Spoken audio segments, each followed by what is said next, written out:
ಬೃಹತ್ ಬೆಂಗಳೂರು ಮಹಾನಗರ ಪಾಲಿಕೆಗೆ ಗುಡ್ ಬೈ. ಎಂದಿನಿಂದ ಗ್ರೇಟರ್ ಬೆಂಗಳೂರು ಪ್ರಾಧಿಕಾರ ಅಸ್ತಿತ್ವಕ್ಕೆ.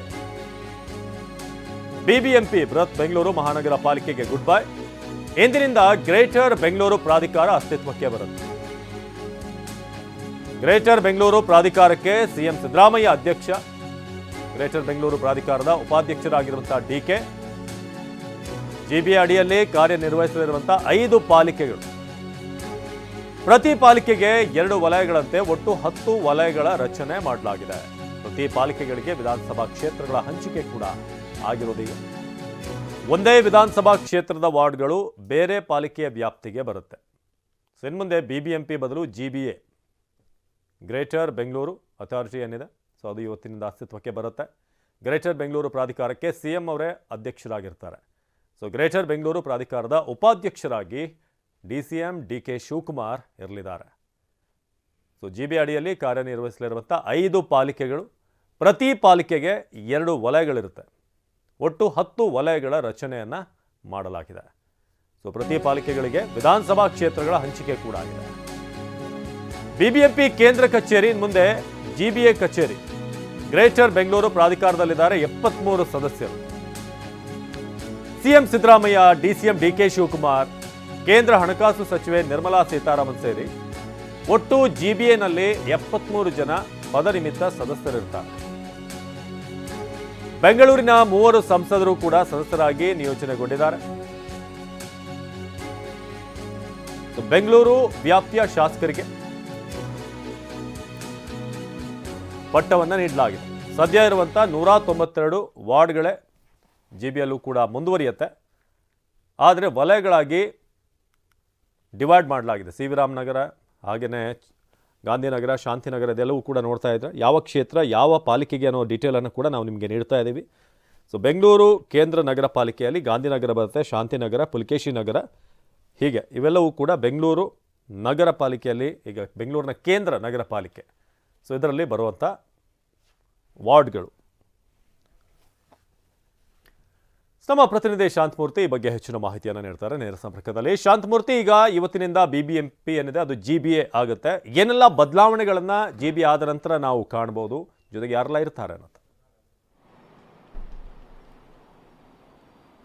ಅವಿನಾಶ್, ಈಗಾಗಲೇ ಏನೋ ದಶಕಗಳಿಂದ ಬೆಂಗಳೂರಿನ ಆಡಳಿತವನ್ನು ನಡೆಸ್ಕೊಂಡು ಬಂದಿದ್ದಂಥ ಬಿಬಿಎಂಪಿಗೆ ಇವತ್ತು ಅಂತಿಮ ವಿದಾಯವನ್ನ ಹೇಳ್ತಾ ಇರುವಂಥದ್ದು. ಜೊತೆಗೆ ಗ್ರೇಟರ್ ಬೆಂಗಳೂರು ಅಥಾರಿಟಿಯನ್ನ ಅಧಿಕೃತವಾಗಿ ಇವತ್ತಿಂದ ಸರ್ಕಾರ ಜಾರಿ ಮಾಡ್ತಾ ಇದೆ. ಈ ಒಂದು ಹಿನ್ನೆಲೆಯಲ್ಲಿ ಬೆಂಗಳೂರಿನ ಒಂದು ಆಡಳಿತವನ್ನು ನೋಡ್ಕೊಳ್ಳೋದಕ್ಕೆ ಈಗ 5 ವಿಭಾಗಗಳನ್ನ ಮಾಡಿರುವಂಥದ್ದು. ಅದರಲ್ಲೂ ಪ್ರಮುಖವಾಗಿ ಬೆಂಗಳೂರು ಕೇಂದ್ರ, ಬೆಂಗಳೂರು ಪಶ್ಚಿಮ, ಬೆಂಗಳೂರು ಪೂರ್ವ ಹಾಗೂ ಬೆಂಗಳೂರು ದಕ್ಷಿಣ ಸೇರಿದಂತೆ 5 ಭಾಗಗಳನ್ನ ಮಾಡಿ ಆಡಳಿತವನ್ನು ನಡೆಸೋದಕ್ಕೆ ಈಗ ಸರ್ಕಾರ ಸಜ್ಜಾಗಿದೆ. ಜೊತೆಗೆ ಈ ಒಂದು ಗ್ರೇಟರ್ ಬೆಂಗಳೂರು ಪ್ರಾಧಿಕಾರ ಏನಿದೆ ಇದರ ಜಾರಿಯಲ್ಲಿ ಅಧ್ಯಕ್ಷ ಸ್ಥಾನಕ್ಕೆ ಸಿಎಂ ಸಿದ್ದರಾಮಯ್ಯ ಅವರು ನೇಮಕ ಆಗಿರ್ತಾರೆ. ಜೊತೆಗೆ ಉಪಾಧ್ಯಕ್ಷ ಸ್ಥಾನದಲ್ಲಿ ಡಿಸಿಎಂ ಡಿಕೆ ಶಿವಕುಮಾರ್ ಇರ್ತಾರೆ. ಜೊತೆಗೆ 73 ಸದಸ್ಯರು ಪದನಿಮಿತ್ತ ಸದಸ್ಯರಾಗಿ ಇಲ್ಲಿ ಆಯ್ಕೆಯಾಗಿರುವಂತದ್ದು. ಜೊತೆಗೆ ಇವತ್ತಿನ ಜಿಬಿಎ ಏನು ಜಾರಿ ಆಗ್ತಾ ಇದೆ, ಈ ಒಂದು ಜಿಬಿಎ ನಲ್ಲಿ ಬೆಂಗಳೂರಿನ ಸಂಸದರು ಹಾಗೆ ಶಾಸಕರು ಸೇರಿದಂತೆ ಬೇರೆ ಬೇರೆ ಒಂದಷ್ಟು ಜನರನ್ನ ಪದನಿಮಿತ್ತ ಸದಸ್ಯರನ್ನಾಗಿ ಒಂದು ನೇಮಕವನ್ನು ಮಾಡಿರುವಂತದ್ದು. ಜೊತೆಗೆ IAS ಹಾಗೆ IPS ಅಧಿಕಾರಿಗಳನ್ನು ಕೂಡ ಬೇರೆ ಬೇರೆ ವರ್ಗಗಳಿಗೆ ಒಂದು ಆಯ್ಕೆಯನ್ನ ಮಾಡಿ ಮರು ನೇಮಕವನ್ನು ಮಾಡೋ ಕೆಲಸವನ್ನು ಕೂಡ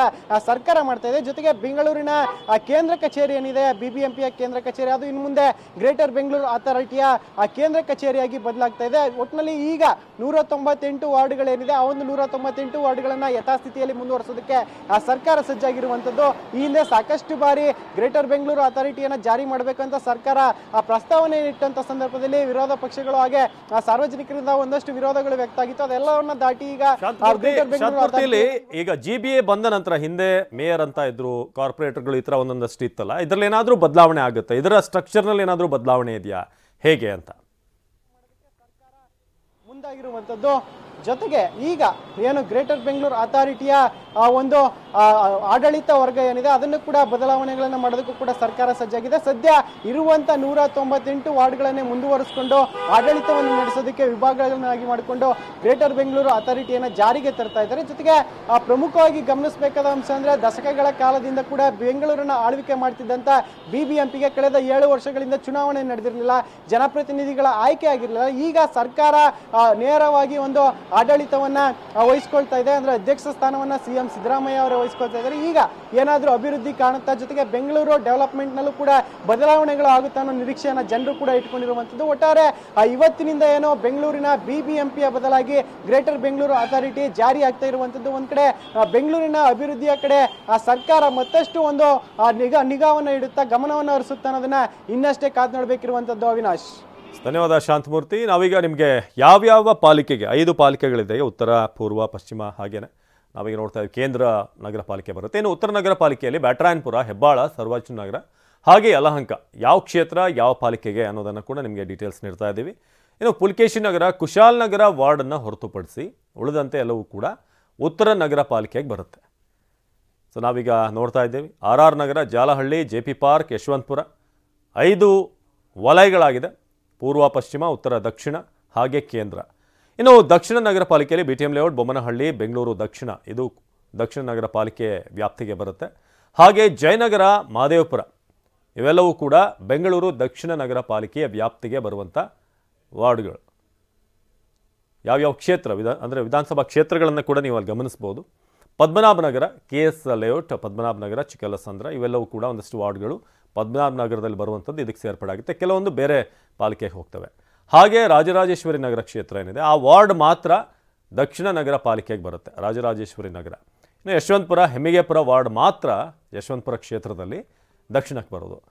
ಇನ್ನು ಬೆಂಗಳೂರು ಕೇಂದ್ರ ನಗರ ಪಾಲಿಕೆಯಲ್ಲಿ ಯಾವ್ಯಾವ ಕ್ಷೇತ್ರಗಳು ಬರುತ್ತೆ, ಸಿವಿರಾಮನಗರ, ಹಾಗೆ ಚಾಮರಾಜಪೇಟೆ, ಚಿಕ್ಕಪೇಟೆ ಇವೆಲ್ಲವೂ ಕೂಡ ಬೆಂಗಳೂರು ಸೆಂಟ್ರಲ್ ಬರುತ್ತೆ. ಗಾಂಧಿನಗರ, ಶಾಂತಿನಗರ, ಶಿವಾಜಿನಗರ ಬೆಂಗಳೂರಿನ ಹೃದಯ ಭಾಗದಲ್ಲಿ ಬರುವಂಥ ಏರಿಯಾಗಳು, ವಿಧಾನಸಭಾ ಕ್ಷೇತ್ರಗಳು ಇವೆಲ್ಲವೂ ಕೂಡ ಬೆಂಗಳೂರು ಕೇಂದ್ರ ನಗರ ಪಾಲಿಕೆಗೆ ಬರುತ್ತೆ. ಹಾಗೆ ಪುಲಕೇಶಿ ನಗರ ಕ್ಷೇತ್ರದ ಕೆಲವೊಂದು ವಾರ್ಡ್ಗಳು ಮಾತ್ರ. ಇನ್ನು ಪೂರ್ವ ನಗರ ಪಾಲಿಕೆಯಲ್ಲಿ KR ಪುರ, ಮಹದೇವಪುರ ಎಲ್ಲವೂ ಕೂಡ ಬರಲಿದೆ.